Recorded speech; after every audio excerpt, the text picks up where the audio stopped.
নারীর টানে বাড়ি ফিরছে মানুষ। যানজট অতিরিক্ত ভিড় এড়াতে আগেভাগেই বাড়ি যাচ্ছেন অনেকে।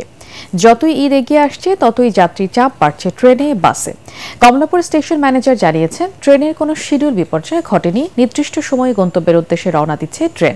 এদিকে আজ থেকে শুরু হয়েছে ফিরতি ট্রেনের টিকিট বিক্রি। খায়রুল ইসলামের রিপোর্ট। সব মশার বিরুদ্ধে সুরক্ষা দিতে এলো বসুন্ধরা এক্সট্রিম অ্যারোসল। মশার বিরুদ্ধে এক্সট্রিম সুরক্ষা।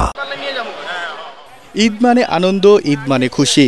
আর এই আনন্দ ও খুশিকে পরিবারের সবার সাথে ভাগাভাগি করার জন্য নারীর টানে বাড়ি ফিরছে মানুষ।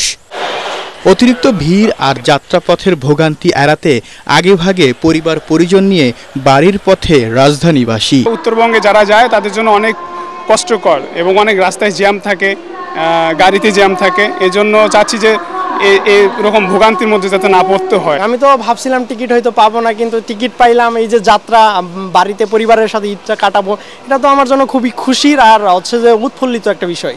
144টার মধ্যে টিভিতে পাই নাই, তো একটার মধ্যে কেমনে পাবো?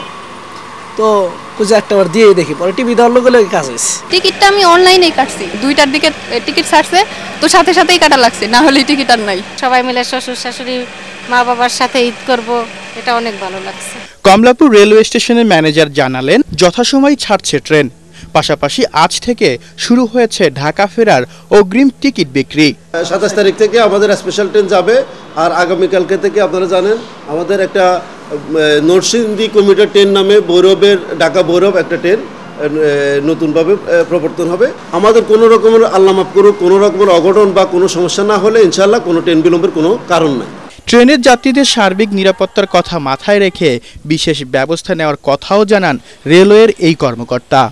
এনআইডির মাধ্যমে এবং নিজের মোবাইলে ওটিপির মাধ্যমে টিকিট ক্রয়ের ব্যবস্থা নিলে কালোবাজারি বা যে কোনো সমস্যাগুলো রোধ করা সম্ভব হবে। সেই মোতাবেক আমরা এনআইডির মাধ্যমে, রেজিস্ট্রেশনের মাধ্যমে এবং মোবাইলে ওটিপি পাঠানোর মাধ্যমে টিকিটগুলো নিশ্চিত করা হয়েছে। এদিকে এখনও যাত্রীদের চাপ নেই বাস কাউন্টারগুলোতে। অনেকটা অলস সময় কাটাচ্ছেন টিকিট বিক্রেতারা। খায়রুল ইসলাম, এটিএন বাংলা, ঢাকা।